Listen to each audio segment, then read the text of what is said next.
Diz assim a palavra do Senhor. Colossenses, capítulo 1, a partir do versículo 15. Ele, quem é ele, gente? Jesus, é a imagem do Deus invisível, o primogênito de toda a criação, pois nele foram criadas todas as coisas, nos céus e na terra, as visíveis e as invisíveis, sejam tronos ou soberanias, poderes ou autoridades, todas as coisas foram criadas por ele e para ele. Ele é antes de todas as coisas, e nele tudo subsiste. Ele é a cabeça do corpo, que é a igreja. É o princípio e o primogênito dentre os mortos, para que em tudo tenha a supremacia.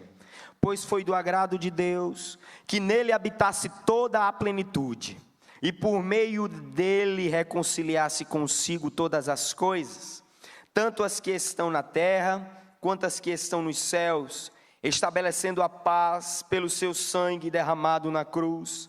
Antes vocês estavam separados de Deus, e na mente de vocês eram inimigos, por causa do mau procedimento de vocês, mas agora ele os reconciliou pelo corpo físico de Cristo, aleluia, mediante a morte, para apresentá-los diante dele santos, inculpáveis e livres de qualquer acusação, desde que continuem alicerçados e firmes na fé, sem se afastarem da esperança do evangelho que vocês ouviram e que tem sido proclamado a todos os que estão debaixo do céu. Esse é o evangelho do qual eu, Paulo, me tornei ministro. Gente, a título de introdução, o que eu tenho a dizer é que a cidade de Colossos, ela ficava na província romana da Ásia. Isso é uma carta, uma pequena carta que Paulo escreveu. E essa região hoje faz parte da Turquia, da atual Turquia. Paulo, que estava na cadeia, e você vê isso lá em Colossenses, a partir do versículo 4, do capítulo 4, isso aqui é considerada uma das cartas da prisão, em que Paulo escreveu preso. Ele, que estava na cadeia, tinha recebido notícias de que, falsas doutrinas estavam tomando conta do seu povo, da igreja, E por isso ele escreveu essa epístola, para combater esses falsos fundamentos. Ninguém sabe ao certo quando essa igreja, ou quando essa cidade de Colosso, ou Colossos, ela foi fundada. Tudo o que se conhece através dos registros históricos é que ela era uma cidade muito próspera, já nos dias de Xerxes, o rei da Pérsia. Sabe quem foi Xerxes? Quem sabe quem foi Xerxes? É o Assuero do livro de Esther. Lá o Assuero do livro de Esther, Então isso é 485 anos antes de Cristo. Imagina, quando essa carta foi escrita, a cidade de Colossos já existia há mais de 500 anos, já era famosa. O Brasil tem 500 anos, gente, só para vocês entenderem. Na época de Cristo, essa cidade já existia há mais de 400, já era uma cidade famosa, há mais de 485 anos, E o Xerxes, o Assuero, lá do livro de Esther, ele foi sucedido pelo Artaxerxes, que permitiu Esdras a guiar um grupo de judeus de volta a Jerusalém e sancionou a reconstrução do muro lá por Neemias. Estão situados mais ou menos aqui na história. E o fato é que a igreja aqui possuía duas ameaças. Muito importante a gente verificar isso, e eu já vou para o texto agora. Quais eram as duas ameaças? Primeiro, era a ameaça pagã. A igreja cristã no início sofreu muito com as outras religiões, que acreditavam em várias divindades, que acreditavam que vários caminhos levavam a Deus, e que existiam não só vários caminhos, como os próprios vários deuses. Era um povo que acreditava em muitos deuses. E também uma ameaça de fora e uma ameaça de dentro, dos próprios judeus. Primeiro, os judeus que negavam Jesus Cristo ser Deus. E segundo, os judeus que se convertiam ao cristianismo e entendiam que, à medida em que o judeu se convertesse ao cristianismo, tinha também que se converter aos hábitos judaicos. Então imagina a igreja, gente, é obra do Espírito Santo de Deus. Quando você olha a história da igreja cristã, é obra exclusiva do Espírito Santo de Deus, porque foram inúmeros inimigos, externos e internos, que lutaram contra a supremacia de Cristo. Para você ter ideia, certa vez eu fiz uma viagem com a minha esposa, eu fui com ela para Londres. Lá em Londres tem uma praça, que eu me esqueci o nome agora, uma praça muito famosa lá, eu esqueci o nome dessa praça. E o fato é que todo domingo, nessa praça, todo domingo, existe um hábito, se alguém lembrar aqui me diga, de pessoas que creem em religião, na sua determinada religião, ou em filosofias, elas vão para um lugar da praça lá, no meio da praça, botam um banquinho, sobem, ou uma escada, e começam a falar aquilo que acreditam. Então lá tinha árabe, lá tinha judeu, lá tinha protestante, lá tinha... E cada grupo, imagina, uns grupinhos aqui, um grupinho ali, outro grupinho aqui, isso na praça pública, e outro grupinho ali.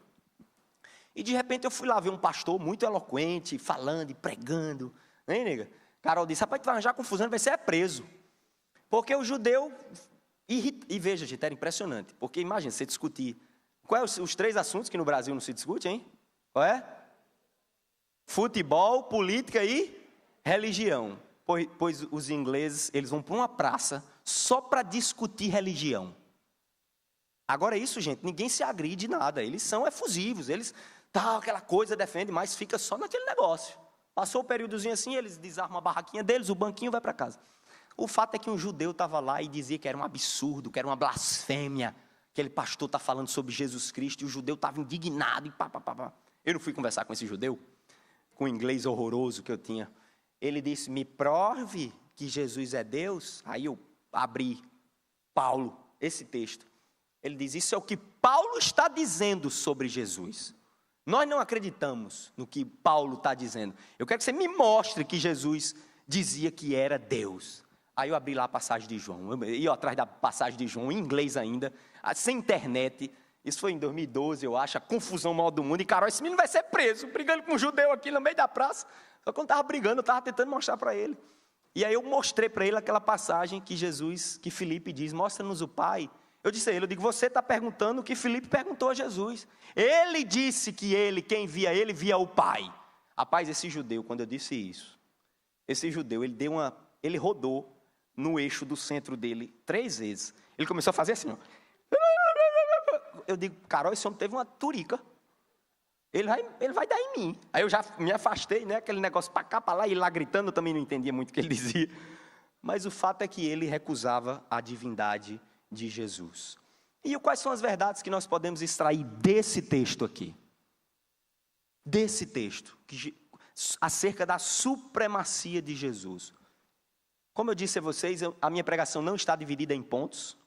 Eu vou dissecar cada versículo desse, palavra por palavra. Então vocês vão ter que ficar com a Bíblia aberta, prestando atenção. Coloque o celular em modo avião, a não ser que vocês tenham aí uma emergência, uma coisa muito grave, uma ligação para receber.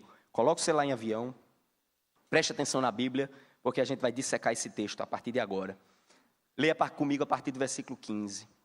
Ele é a imagem do Deus invisível, o primogênito sobre toda a criação, pois nele foram criadas todas as coisas, nos céus e na terra, as visíveis e as invisíveis, sejam tronos, sejam soberanias, poderes ou autoridades, todas as coisas foram criadas por ele e para ele.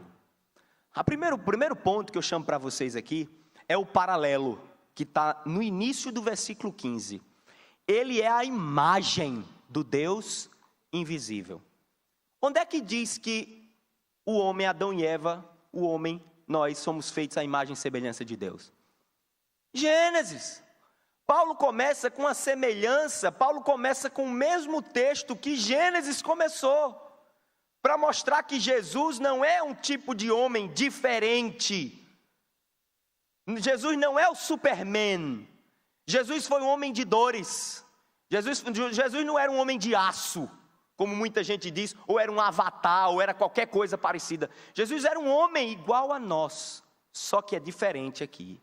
Só que aqui o que o texto diz? Lá em Gênesis, o homem o que, gente?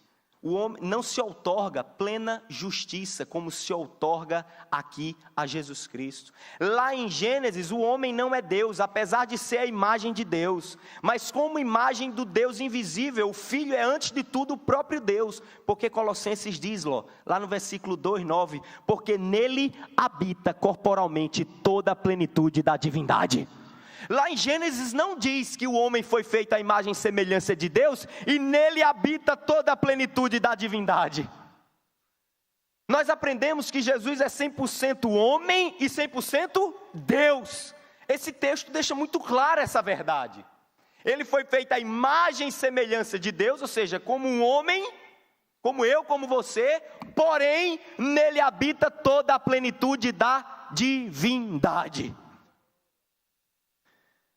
No capítulo 2, nessa mesma carta, versículo 3, está dito, nele estão ocultos todos os tesouros da sabedoria e do conhecimento. Que homem é esse? É no Filho que o Deus invisível, preste atenção, isso é uma afirmação teológica muito profunda. É no Filho que o Deus invisível se torna visível, a fim de que o homem contemple aquele que é invisível. Quando Filipe perguntou, mostra-nos o Pai, o Deus do cosmos, Criador dos céus e da terra, o Alfa e o Ômega, e o princípio e o fim, olhou para Filipe, meu filho, você está atrás do Deus invisível, eis aqui, quem vê a mim, vê ao Pai, eu sou. Filipe ali estava contemplando. Jesus disse, se os profetas tivessem contemplado o que vocês estão contemplando, como se dissesse, se vocês contemplassem que o Deus invisível tornou-se agora visível diante de vocês, sou eu, o carpinteiro, Jesus. Quem controla e domina toda a criação, o texto responde também, Jesus, o primogênito de toda a criação. O texto fala que Jesus é o primogênito. O que é que isso significa? O primogênito de toda criatura, isto é, aquele a quem pertence o direito e a dignidade do primogênito em relação a toda criatura. Como primogênito, Jesus é o herdeiro e soberano de absolutamente tudo. Como primogênito, significa que Jesus, pessoal, ele tem direito diante de toda a criação, tudo pertence a Ele, porque foi feito nele, por Ele e para Ele. Ele é o primogênito, Ele tem o direito sobre nós. Você tem noção do que é Jesus ter direito sobre a sua vida? Direito sobre a sua história, Ele tem controle sobre você. Olha que coisa maravilhosa, o Deus Todo-Poderoso, gente, ser o nosso Senhor, o Deus Todo-Poderoso ter direito sobre a nossa vida. Hebreus capítulo 1, diz, Deus nos falou pelo seu Filho, a quem nomeou herdeiro de todas as coisas, por meio de quem fez também os mundos. Ele foi nomeado herdeiro. O que é que um herdeiro herda ou tem direito, gente? O que é? A tudo. Quando um herdeiro vai se abrir, e aqui estou falando como jurista, como advogado, abre-se o inventário e transmite para o herdeiro tudo aquilo, o herdeiro passa a ser dono de tudo. Você pertence a Jesus Cristo. Você pertence a Jesus Cristo por direito e foi o Pai que determinou isso. Agora me diga quem pode separar você do amor de Deus, compreende? Como a Bíblia é concatenada. E qual é o propósito então da criação? Qual é o propósito da criação?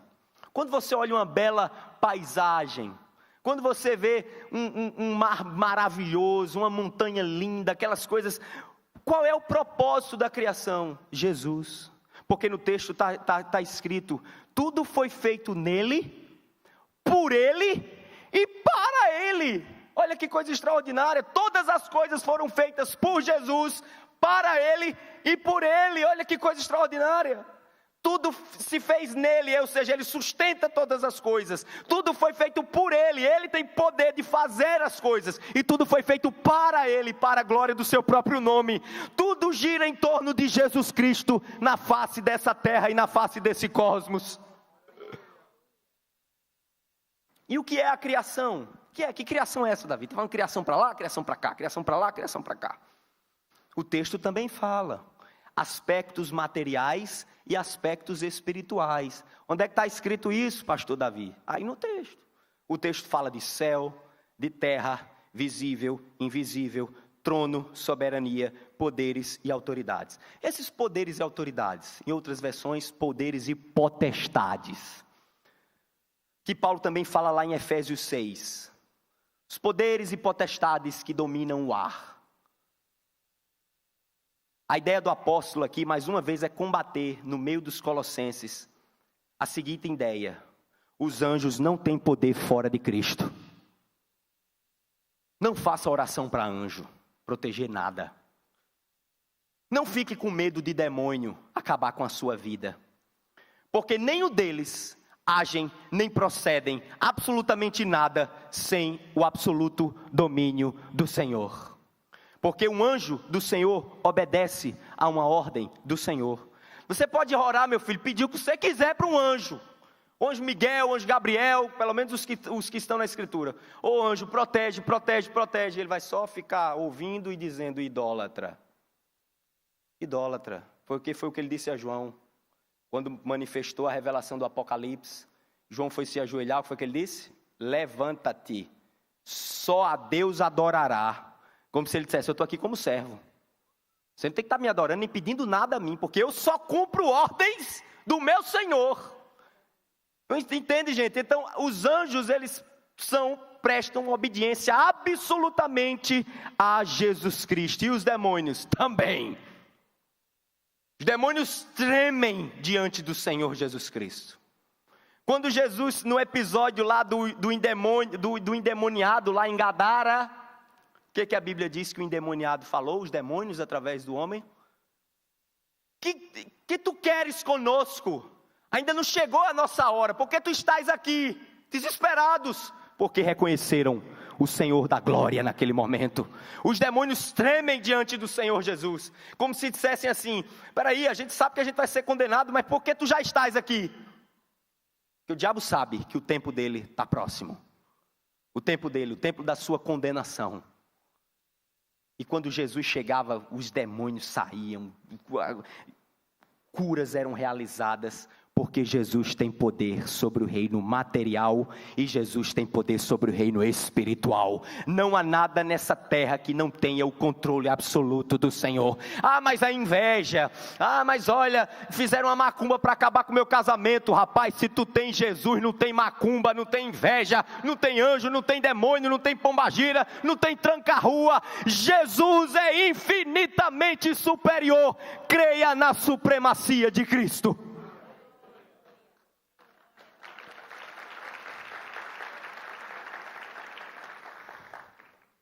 De fato, por meio da sua morte, lá em Colossenses 2,15, esses poderes malignos, sinistros, principados, potestades, já foram todos vencidos, igreja.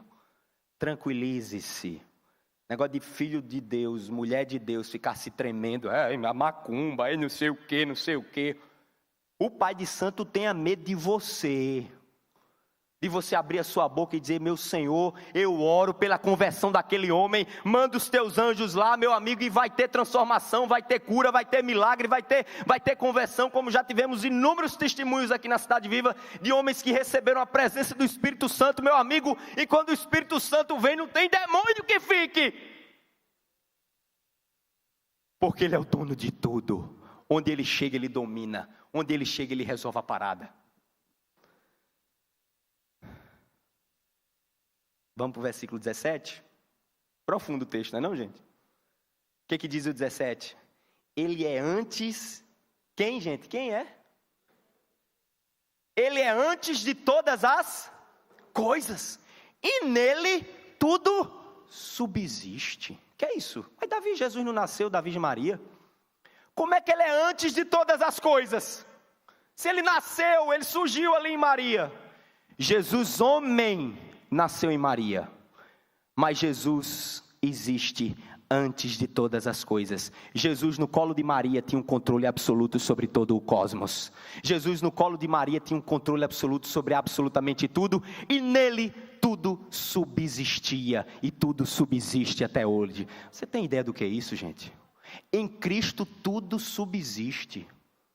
significa que não há nenhum átomo, uma molécula, nada na face desse cosmos, eu não vou falar planeta Terra porque é muito pequeno, nesses bilhões e bilhões de galáxias, não há um átomo que não esteja sujeito à voz do seu Criador, porque neles tudo subsiste, em Jesus todas as coisas subsistem. Imagine a sua vida, meu filho, você que é coroa da criação do Senhor, creia em Jesus Cristo, creia na supremacia do seu poder, Ele antecede a criação.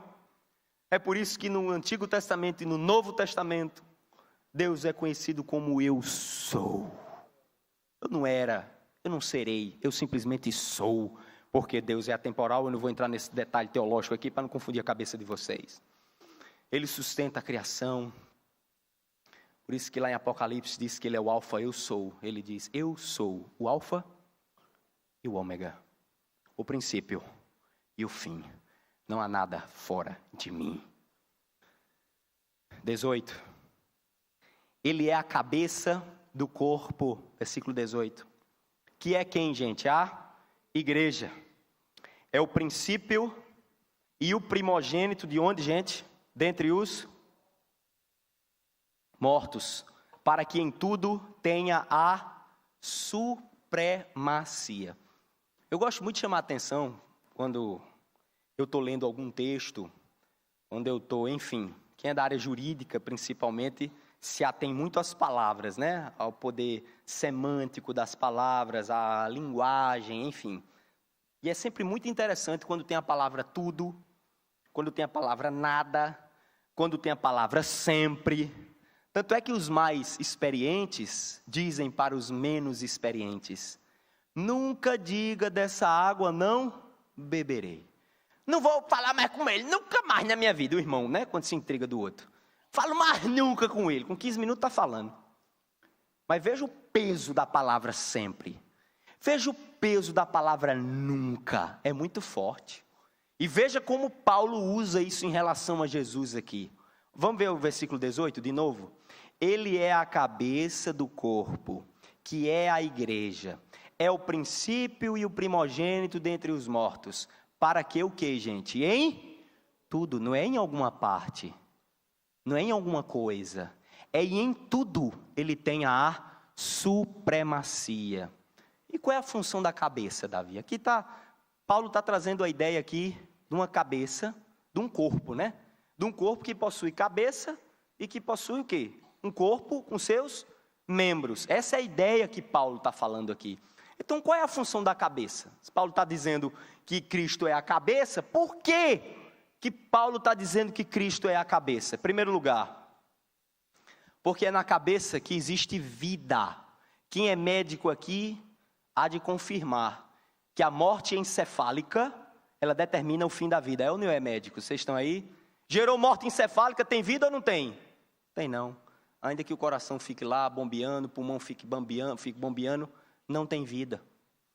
Jesus, lá nos evangelhos, ele trata outra metáfora, a metáfora do galho que é enxertado.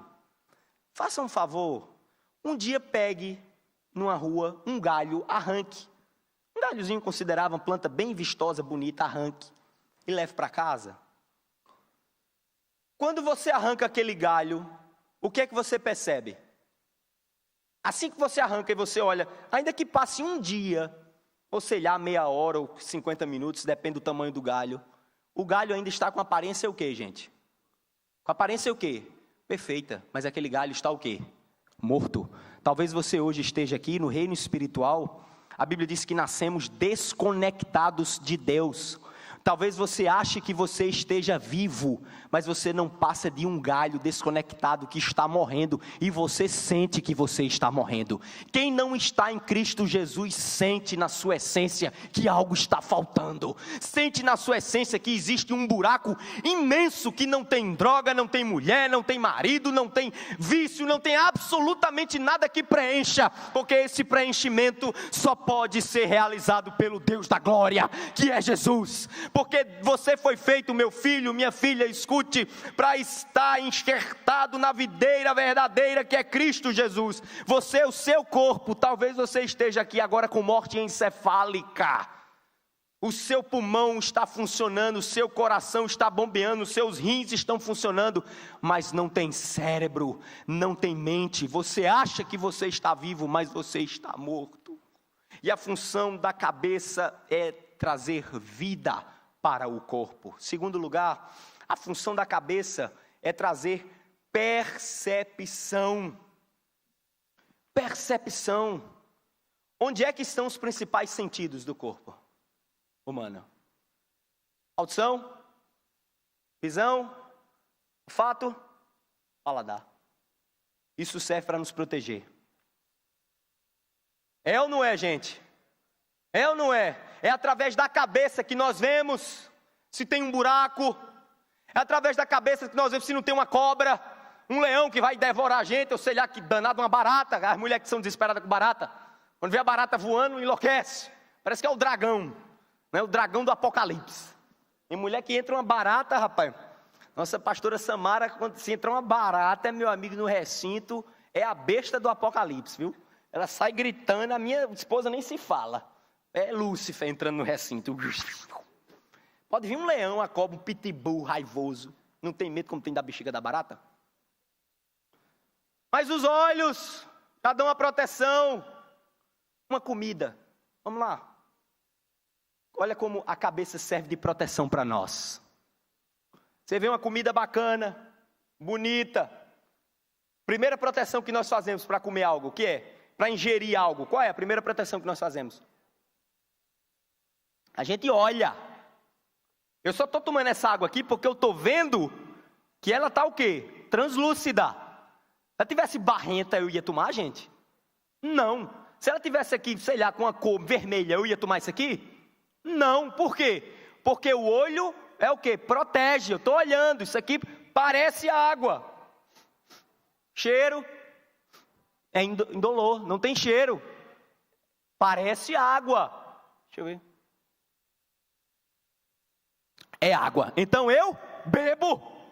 Olha quantos filtros de proteção a cabeça tem para a nossa vida. Se você está acéfalo, meu filho, qualquer porcaria, qualquer besteira, qualquer lixo desse mundo está entrando dentro de você, sem qualquer filtro para a sua proteção, meu filho e minha filha. Namoro, bonito, né? Bacana, aquela coisa, menino bonitão, pinta bacana, cheiroso, PPP, papapá, conversa bonita, vem para cá e vem para cá. Se você não tiver os olhos de Cristo, se você não tiver os ouvidos de Cristo, se você não tiver o olfato de Cristo, o paladar de Cristo, para experimentar aquele negócio, sentir a ambiência, olhar, porque quando Jesus vê, gente, deixa eu dizer uma coisa, Jesus não contempla o exterior, Jesus contempla o interior. Então, só quem está no Espírito consegue perceber as coisas espirituais. Então, se você está em Cristo Jesus, se você está conectado ao corpo, você consegue perceber que aquela amizade sem futuro está te afastando do Senhor. Você consegue perceber que aquela mulher não é a mulher de Deus para a tua vida. Estou falando aqui para os solteiros, tá certo? Que está casado, amigo, velho, segura a cruz e vai até em frente.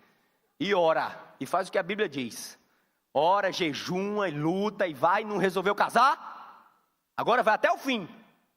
Resolveu casar, agora vai jejuar, vai orar, vai, meu amigo, botar joelho no chão, vai fazer a bexiga toda aí. Entendeu? Né? Porque tem gente que é do evangelho, meu amigo, e escuta e quer quebrar a cara. Então, meu filho, vai ver lá na frente como é bom. Mas a cabeça, Jesus, ele permite nos dar essa proteção. Talvez você hoje aqui, eu não escuto mais a voz de Deus, eu não sinto mais paladar, eu não sinto mais a presença de Deus, eu não vejo mais as coisas de Deus. Eu te pergunto, você está conectado em Deus? É a primeira coisa, eu acho que o povo não conversa mais muito comigo por causa disso. Porque eu não vou estar aqui, o povo que às vezes quer ouvir de pastor, frase de efeito, palavra bonita, e comigo é horrível. Porque a primeira coisa que eu pergunto é como é que está a sua vida de oração e jejum com Deus? Se o cara disser, está péssima, então diga, então ajeite, conserte e venha falar comigo. O cara está desconectado, o cara está fora do corpo, o cara está sem a visão, está sem audição, está sem paladar, está sem olfato, está como o galho fora da seiva. Como é que vai ouvir a voz de Deus, meu filho? Relacionamento com Jesus, querido, escute. Não é livro de 7 passos para a vitória, 12 chaves para a vitória, o caminho de Jesus para... Não é seguir aqueles passozinhos lá não, meu filho. Caminho com Jesus é relacionamento com Ele. Caminho com Jesus é você estar dentro de uma igreja, fazer parte de um corpo e ser alimentado pela cabeça central, pela seiva principal da árvore, da raiz de Jeová. Longe disso, você apenas é um galho. Longe disso, você é um galinho seco que acha que está vivo, mas está morrendo. E quem não tem Jesus aqui sabe o que eu estou dizendo. Está morrendo.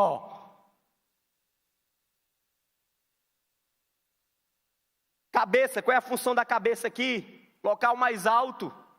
Gente, se a cabeça fosse uma coisa, ela estava nos pés. Imagina nossa cabeça nos pés, já pensasse? Eu pego minha cabeça aqui e eita, chutei minha cabeça. Por que a nossa cabeça está no lugar mais alto? No lugar principal. Porque é onde nos livra do perigo. Com o olhar de Jesus Cristo, com o olhar do Espírito Santo, a gente se livra do perigo. A gente protege, veja como a nossa cabeça é protegida por um crânio.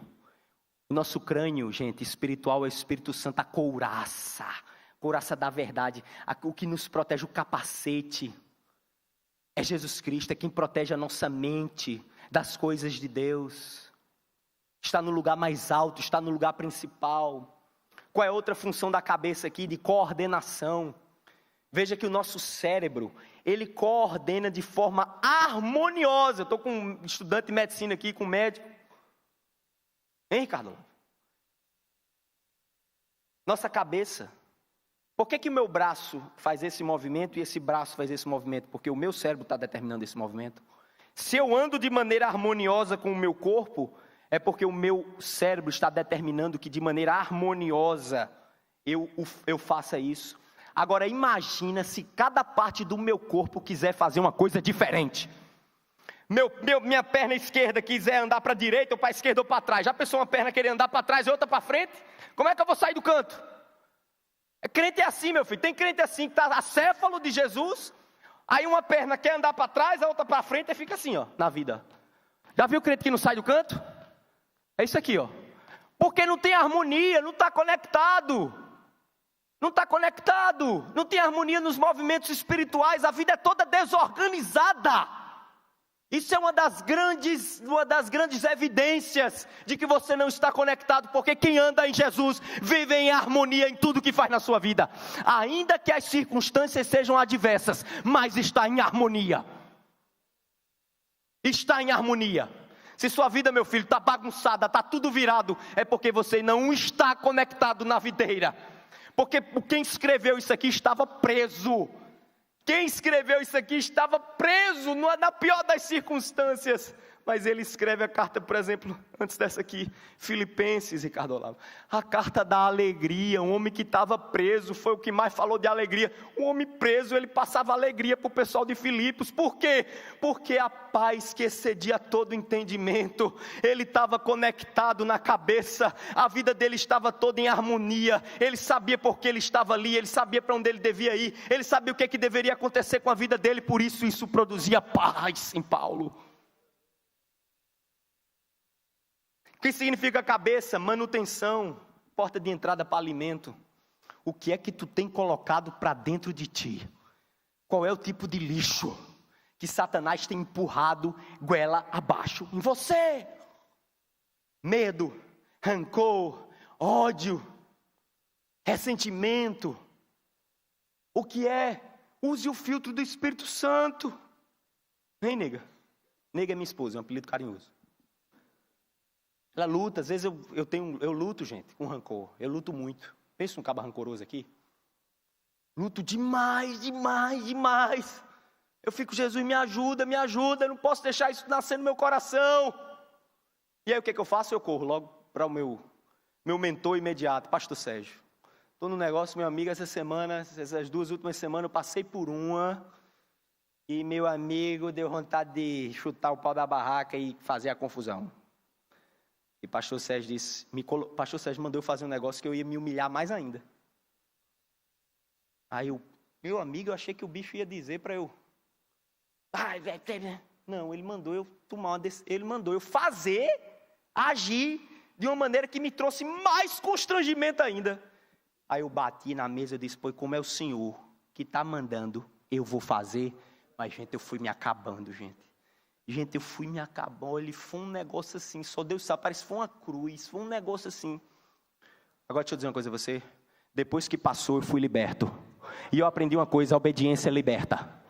A obediência liberta. Obedeça, escute um homem e uma mulher do Senhor na sua vida. Deixe a cabeça de Jesus Cristo funcionar na sua vida e obedeça. Porque não existe regrinha básica, é obediência mesmo, meu amigo. É difícil, não é fácil não. Eu tive vontade de desobedecer pastor Sérgio 1 trilhão de vezes. Porque foi um conselho que eu pedi. Eu disse, pastor, o que é que o senhor me aconselha? Ele, faça isso. Eu digo, caramba, fazer isso é pior. Pronto, acabou. Ele não entendeu nada do que eu falei. Mas depois eu agradeci a ele. Disse, pastor, obrigado. Obrigado. Porque depois que eu saí, eu me senti livre. Me senti livre, completamente, meu coração. 19, versículo 19, vamos lá para a gente terminar aqui. Pois foi do agrado de Deus que nele habitasse toda a plenitude. Versículo 20. E por meio dele reconciliasse consigo todas as coisas, tanto as que estão na terra, quanto as que estão nos céus, estabelecendo a paz pelo seu sangue derramado na cruz. O Deus que se agrada é também o Deus que se desagrada. O Deus, eu costumo dizer sempre isso, o Deus que se alegra é o Deus que se entristece. Cuidado, o que você tem feito para agradar o coração de Deus e o que você tem feito para desagradar o coração de Deus? E a plenitude? Aqui está dizendo que Jesus é a plenitude. O que isso significa? Significa que todas as respostas, todas as saídas, todas as vitórias, tudo está em Jesus Cristo. Fora dele só existe uma única saída e um único caminho. Fora de Jesus só tem um único caminho, a morte. Fora de Jesus só tem um único caminho, o desespero. Fora de Jesus só tem um único caminho, trevas. Porque tudo está nas mãos dele. Ele tem o controle absolutamente de tudo. Ele é a plenitude. Gente, quando diz que é a plenitude, gente, plenitude é plenitude. Ele se basta por si só. Ele é o quê? Pleno. O que tiver fora dele é morte. Porque ele é o quê? Pleno. A Bíblia também diz que ele é reconciliação. O que significa? O que significa reconciliar? Primeiro, restauração completa. Restauração não apenas do reino material, mas também como do reino espiritual. O que significa reconciliação? Em segundo lugar, significa salvação. Lá em Romanos 5,10, se quando éramos inimigos de Deus, fomos reconciliados com Ele mediante a morte do seu Filho, quanto mais agora, tendo sido reconciliados, seremos salvos por sua vida. Reconciliação significa salvação. Terceiro lugar, reconciliação significa que temos o dever de ser mensageiros dessa reconciliação na qualidade de embaixadores de Jesus Cristo. Como está lá em 2 Coríntios 5, de 18 a 20. Não fica achando bonito apenas, Jesus é a reconciliação, você precisa ser o mensageiro dessa reconciliação também. O texto fala que ele é a paz por meio do sangue. O que significa isso? Rapaz, eu canto, é sangue de Jesus, é sangue de Jesus, é sangue. Talvez você que nos visita pela primeira vez, que nunca ouviu falar de cristianismo, chega numa igreja, e sangue para lá, sangue para cá, sangue para lá. Deve achar, né, meu amigo? Será que tem alguma menstruação espiritual aqui? Porque é tanto sangue que esse pessoal fala dentro dessa igreja. Gente, se coloca no lugar de uma pessoa que nunca ouviu falar sobre cristianismo. E chega numa igreja, é sangue, sangue, sangue, é sangue, derrama o sangue, é teu sangue, cobre com o sangue, faz o sangue. Rapaz, se agora vamos lá, para você que está me ouvindo. Se um colega de trabalho perguntar para você o que é que significa o sangue de Jesus, o que é que você responderia? Responda para mim, o que significa o sangue de Jesus? Agora não enrole muito não.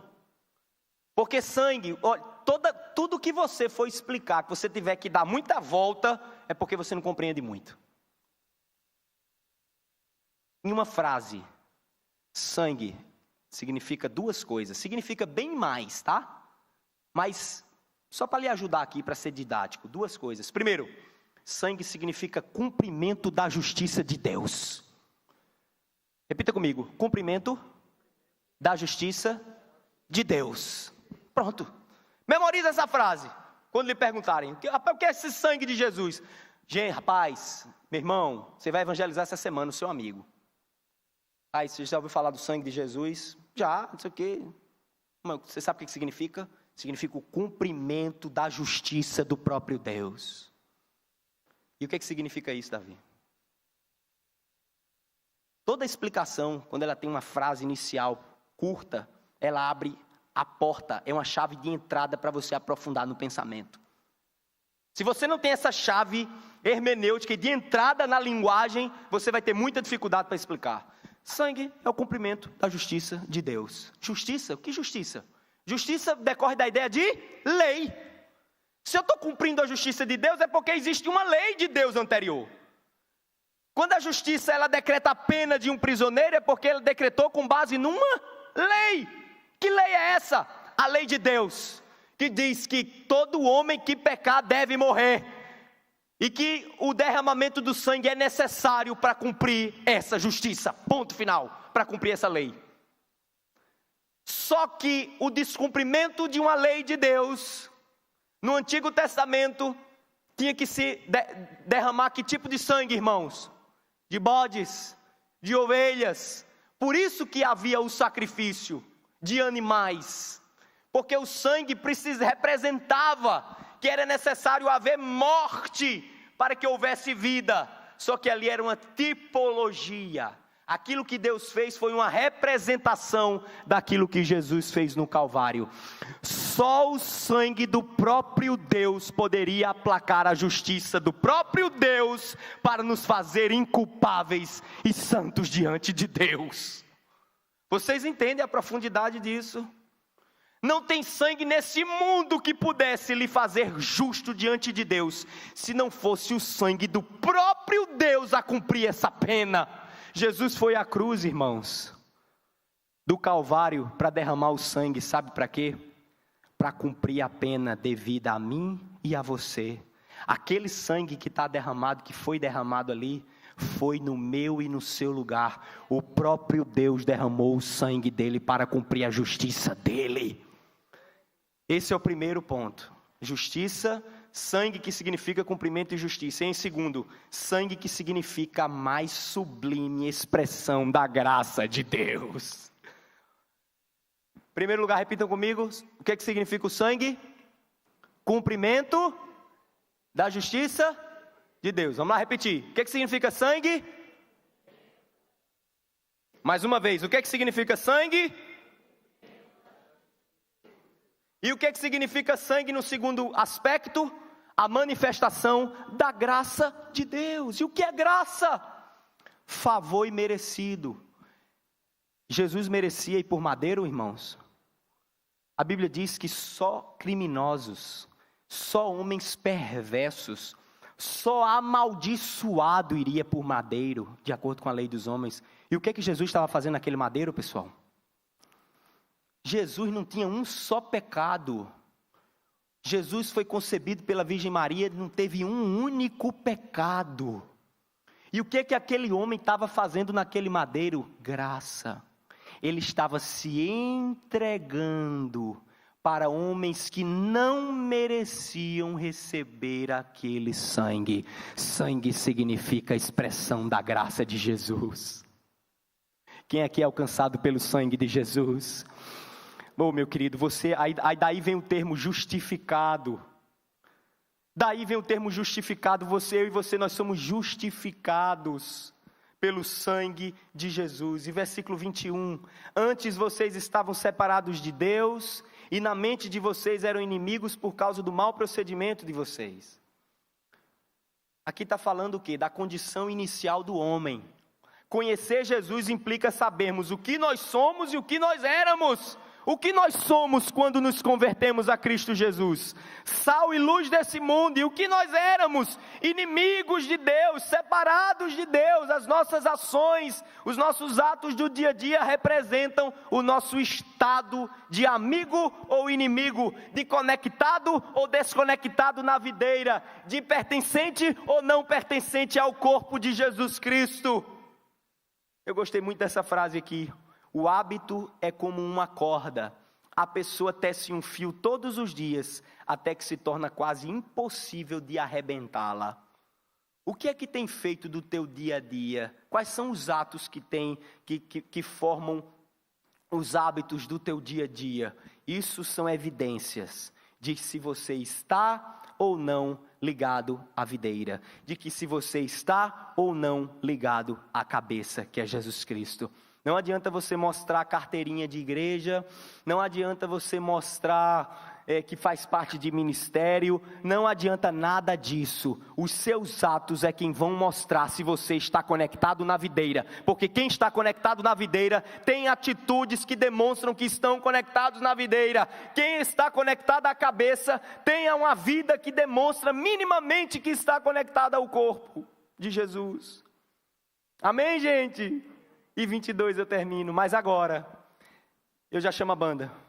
Ele os reconciliou pelo corpo de Jesus Cristo, mediante a morte, para apresentá-los diante dele o que, gente? Santos, inculpáveis e livres de qualquer acusação, desde que continuem alicerçados e firmes na fé, aleluia, sem se afastarem da esperança do Evangelho que vocês ouviram e que tem sido proclamado a todos os que estão debaixo do céu. Jesus agiu através do seu corpo físico e através do seu ministério na terra. Nos reconciliou através da sua morte. Sem morte não existe vida plena. Bote uma coisa na sua cabeça. Sem a morte do seu pecado não existe vida plena. Sem a morte desses seus hábitos que você sabe que desagrada ao Senhor, você não vai experimentar vida plena. E a reconciliação teve propósitos. Essa reconciliação, primeiro deles, a santificação, que significa separação. Segundo, nos tornar inocentes, inculpáveis. Terceiro, livre de acusação, gente. Quando nos tornamos livres através desse ministério da reconciliação, aquela palavrinha, você é perdedor, você é um fracasso, você não consegue, você é um traumatizado, você é um incapaz, você é um incompetente.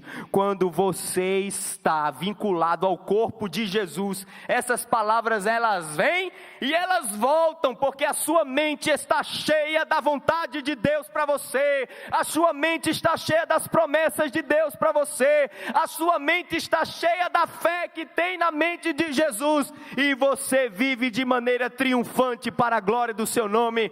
E que o Senhor nos abençoe nessa tarde maravilhosa, em nome de Jesus Cristo.